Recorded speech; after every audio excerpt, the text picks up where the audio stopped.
So I have a new painting here, and this painting was extremely gorgeous to me. I found this reference photo like a couple years back, and I wanted to paint it for a long time, but I haven't been convicted to paint it until recently, because I think this reference photo is like a couple years old. It's like 4 years old now. And I finally was like, hey, I'm going to paint this because I want to paint something a little bit more challenging, but also I don't want it to be too big. So I did this on a 8 by 10 inch wood panel. So I did my usual. I added a layer of gesso on it, and then I toned the panel with like a burnt sienna wash, and then I just got right into it. I was really intuitively painting at this point because I hadn't painted in a while, something to this level of detail, and I just kind of had no expectations. I just started pulling out some colors and started going in with my tonal values, like just establishing where everything was. I didn't really have to think about too much. I was immediately in the flow state because I spent like 4 hours like on her face alone, and I was able to finish it. I left out some details and I still could go back and make some changes to it, but for the most part I was able to lock in and finish it in at least the face in about 4 hours. So I was really happy about that. So for this painting, I used 2 different painting techniques. You can see me like dragging some color underneath the lip area and then dragging some more color on top of the eyes and the forehead. That is not usually how I paint. I don't usually add a blotch of like color and just drag it through.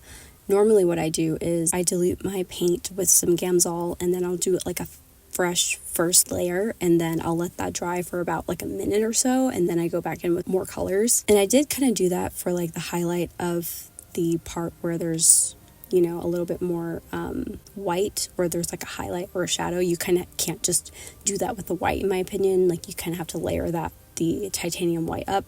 But I kind of used 2 different painting techniques in that regard to kind of make the painting go a little bit faster. And there wasn't really much to it because, you know, the subject matter and the background, you could just go in with just all colors and not have to build it up in a certain way. And I think I wanted to kind of finish this pretty fast, so I just used that technique to just kind of finish it up. You can always see me adding more details on top of an area that I just finished, and I'm just slowly adding like oil paint and just building up soft layers with it. Again, around her eye and her cheek area, you can see me just adding broad gestures of colors straight down and just not really diluting anything, just putting it right next to each other. And I don't know, that really worked out well for me.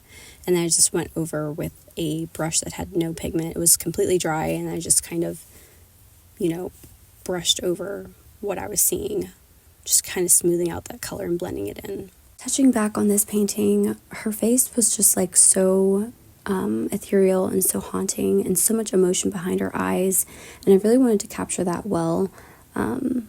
I just wanted to capture it the best way I could, you know, like you've got the catch lights in her eyes, and, you know, her eye color, like the sclera of her eye, I guess the white part of the eye is not, you know, white as they say. And so it's kind of like this milky kind of color to it, just like the softness of it.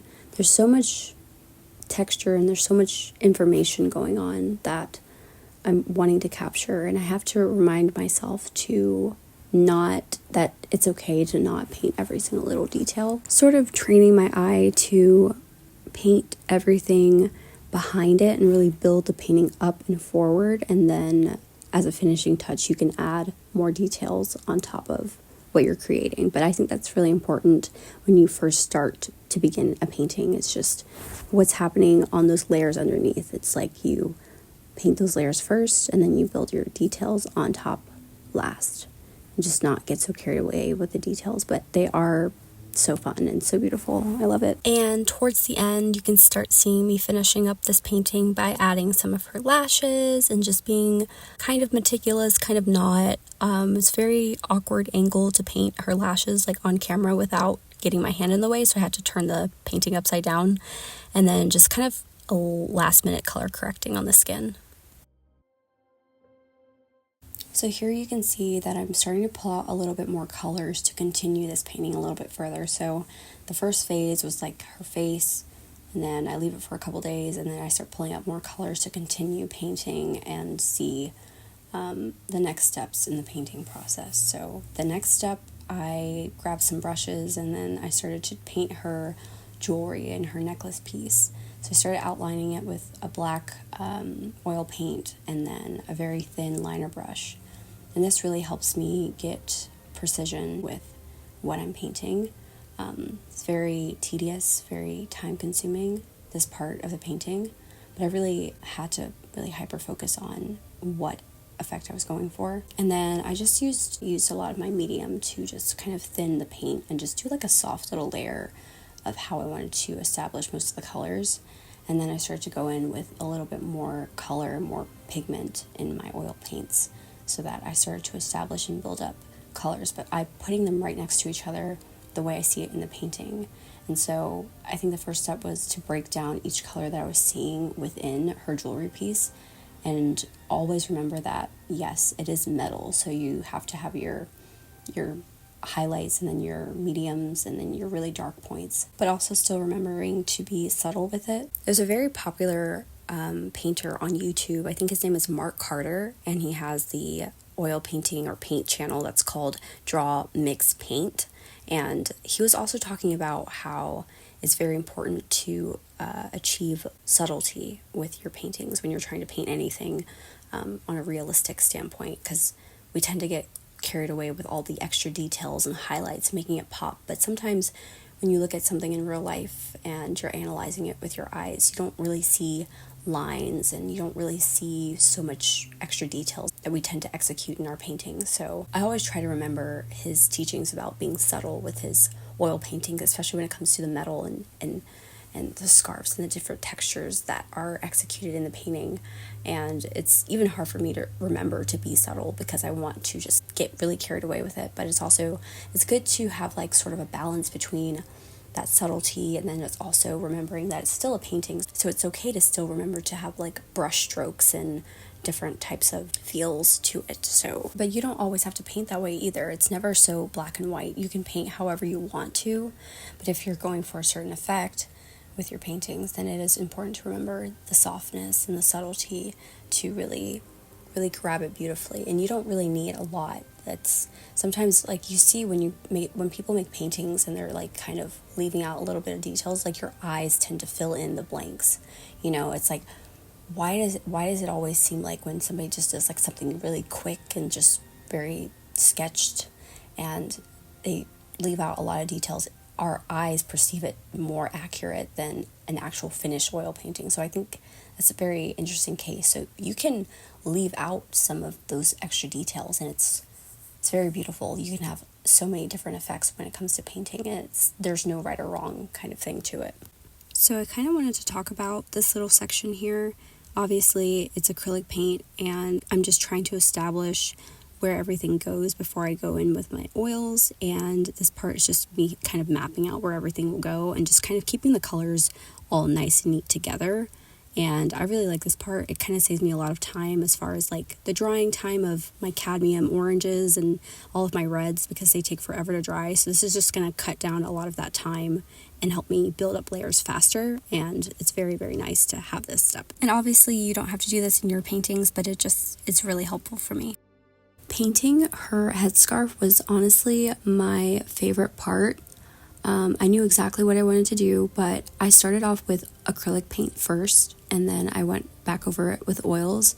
This was my favorite part of the painting because I just could not wait to paint this part. You know, like, this was the main focal point of the entire painting, in my opinion. This blood orange color that is so strongly juxtaposed between the black of the background, and this texture and the details have never been executed before by me personally. And I thought that was really cool. I just could not wait to paint that part. Trying to remember to be subtle when you're painting certain textures, certain details, certain fabrics, just kind of letting the folds fold underneath each other and really executing that with paint can be a bit challenging. So I just kind of persevered and pushed through, and then I added more oil paint on top, just kind of next to each other, just kind of like honestly like a stippling effect. You just kind of splot the colors on there next to each other, and then you just kind of blend it out, and it doesn't really take a lot. This was such a small painting, so it didn't really need that much. And then that subtleness, and then you have like these little dots that I added just for like the catch lights from like the studio lights and the ring cameras and all the ring lights from the studio. And genuinely, that was all that I needed, and it was just so beautiful and so gorgeous. I loved it. And then you've got like, you can see me doing the black of the background. I am living for this for some reason. Like, this is eating, this is so tea. I am so like, it's like therapy, honestly.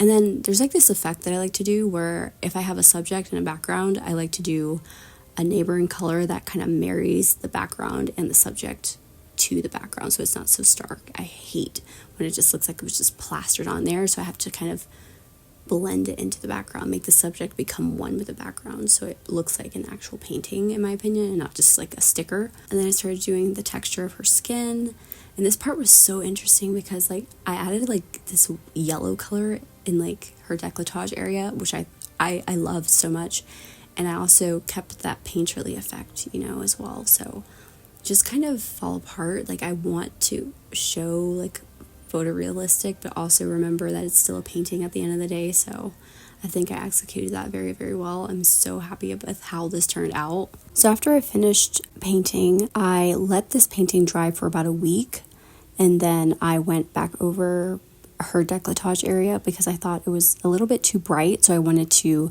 just kind of push it back a little bit. At certain points I thought it looked good, but then I was like, wait, let me just go ahead and just repaint the entire thing. I don't know. Yeah, so you can see my colors off to the side there. That is just like a magenta red color and a blue, kind of basic colors there.